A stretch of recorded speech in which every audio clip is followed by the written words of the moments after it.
مغرب کی اذان کے وقت تلاوت کر سکتے ہیں؟ جی کر سکتے ہیں۔ مفتی صاحب ہمارے ایک بھائی نے اپنی بیگم کو غصے میں 3 طلاق دے دی، ان کے چھوٹے چھوٹے بچے ہیں، وہ اپنی بیگم کو دوبارہ اپنانا چاہتے ہیں، کیا کریں؟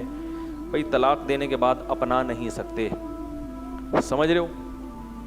3 طلاقیں دے دیں، ختم ہو گیا معاملہ۔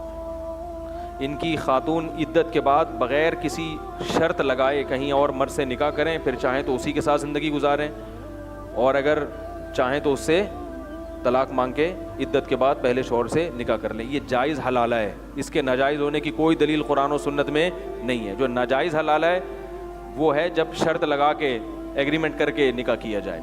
آج کل لوگ حدود شریعت سے واقف نہیں ہوتے، بس ہر حلالے کو کیا کہہ دیتے ہیں؟ حرام۔ تو یہ ایسا نہیں ہے، شرعی حدود سے ہمیں باہر نکلنے کی اگر علی الاطلاق حلالہ حرام ہوتا تو قرآن میں اس کا تذکرہ نہ ہوتا۔ بغیر معاہدے کے کسی سے بھی نکاح کر سکتی ہیں، پھر اس کے ساتھ رہیں، اور چاہیں تو اس سے طلاق مانگ لیں، وہ اپنی خوشی سے دے دے ٹھیک ہے، نہیں دے دے تو کوئی زبردستی نہیں ہو سکتی۔ اور اگر وہ طلاق دے دے تو عدت کے بعد جہاں چاہیں نکاح کریں، اس جہاں چاہیں میں پرانا والا بھی ہے، اور کوئی اگر نیا والا مارکیٹ میں اس وقت تک پیدا ہو چکا ہو تو وہ بھی ہے، تو جہاں چاہیں نکاح کریں۔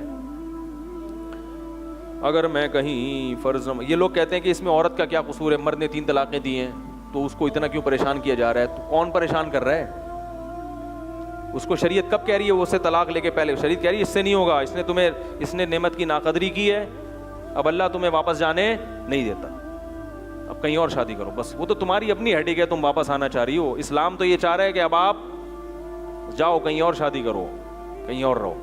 اب خواتین کہتی نہیں جب مجھے پرانا والا اچھا لگ رہا ہے تو یہ تو میرے پر ظلم ہے۔ بھائی کیوں اچھا لگ رہا ہے؟ جب اس نے اکٹھی 3 دے دی اس کا مطلب اچھا نہیں ہے۔ ایک خاتون مجھے کہ میرے میاں مجھ سے بہت محبت کرتے ہیں، انہوں نے مجھے 3 طلاقیں دے دی ہیں، غصے میں بہت محبت کرتے ہیں، میں انہی کے پاس جانا چاہتی ہوں۔ میں نے کہا اتنی محبت کرتا ہے تو کمبخت نے 3 دی کیوں؟ کہہ رہی نہیں وہ تو غصے میں دے دی۔ میں نے کہا جو محبت کرتا ہے وہ غصے میں نہیں دیتا۔ آپ کو اپنی اولاد سے بہت محبت ہے، غصے میں چاقو مار دیا اس کے۔ اب کوئی بول رہا ہے یار رو کیوں رہا ہے اتنا، تو نہیں تو مارا ہے؟ کہہ رہے یار تو غصے میں مار دیا۔ تو اللہ کے بندے غصے میں محبت ہوگی تو چاقو، ہر گھر میں لڑائی ہوتی ہے، ہر گھر میں غصے بھی ہوتے ہیں۔ طلاق کا لفظ اس طرح سے نہیں نکالا جاتا زبان سے جیسے آج کل بیٹھے بیٹھے دھاڑ دھڑ نکال دیا۔ دوسری بات یہ کہ اسلام روک تھام کرتا ہے۔ قانون جب بھی ہوتا ہے نا، کچھ لوگوں کو نقصان ہوتا ہے، ہزاروں کو فائدہ ہو جاتا ہے۔ تو اسلام نے طلاق کا اتنا سخت سسٹم اس لیے رکھا ہے کہ ایک مرد جب دے گا نا، اور جب پتہ چلے گا واپسی کا آپشن ختم، تو 100 کو عبرت حاصل ہوگی، 100 کو کیا ہوگی؟ عبرت حاصل ہوگی۔ تو اس لیے جس مرد نے بیوی کو اکٹھی 3 طلاقیں دے دیں تو غیرت کا تقاضا یہ ہے کہ عورت اس کے پاس جانے کی کوشش نہ کرے، بولے ختم، بس تم نے جو کرنا تھا نا غصے میں کر لیا ہے۔ اور میں ان سے یہ بھی کہتا ہوں جس نے غصے میں اب یہ کر لیا تو کیا گارنٹی نہیں ہے کہ دوبارہ بھی کرے گا، وہ دوبارہ بھی دے گا۔ وہ جیسے پہلی دفعہ غصے میں پاگل ہوا ہے، دوسری دفعہ بھی غصے میں پاگل ہو سکتا ہے۔ تو اللہ کہتے ہیں ایسے پاگلوں کے لیے شادیوں کا حکم ہے ہی نہیں۔ نکاح کے بعد تو بڑی برداشت کے ساتھ زندگی گزاری جاتی ہے۔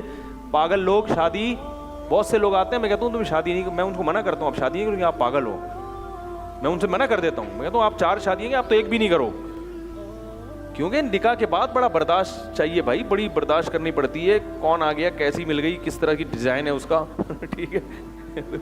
اور عورت کو بھی برداشت کرنا پڑتا ہے، عورت کو بھی چاہیے میاں کو برداشت کیا کرے تھوڑا سا، ایک دم بات بات پہ طلاقیں مانگنا شروع کر دیتی ہیں۔ اگر میں کہیں فرض نماز نہ پڑھ رہا ہوں اور کچھ لوگ جماعت کروا رہے ہوں تو کیا میں اپنی نماز مکمل کروں یا اپنی نماز وہیں ختم کر کے جماعت میں شریک ہو جاؤں؟ جلدی سے دوسری رکعت میں اگر ہیں تو سلام پھیر کے جماعت میں شریک ہو جائیں۔ کیا درود شریف کے بعد کی دعا پڑھنا ضروری نہیں ہے؟ کھانے کے دوران یہ پہلے پانی پینے کی سنت بیان کھانے کے دوران پانی میں کوئی سنت نہیں ہے، جو ٹائم کھویا ہول سیل کے حساب سے چل رہا ہوں میں، کھانا جیسے مرضی کھاؤ، پانی جیسے مرضی پیو۔ کیا اپنے قل ختم کرنا، قل نہیں ہوتا میرے بھائی، بس میت کے لیے دعا کر لیا کرو، قل واللہ پڑھ کے بھی صحیح ہے، سال ثواب بھی ٹھیک ہے۔ ہمارے معاشرے میں حرام کا فتنہ بہت ہے، چھوڑ میں جان کا حرام ہے اور بھی دلیل حرام سے شکل نہیں بگڑتی، آج کل بگڑ جاتی ہیں۔ اس پہ پورا معاشرتی علوم کا پرچہ لکھا ہوا ہے انہوں نے یار۔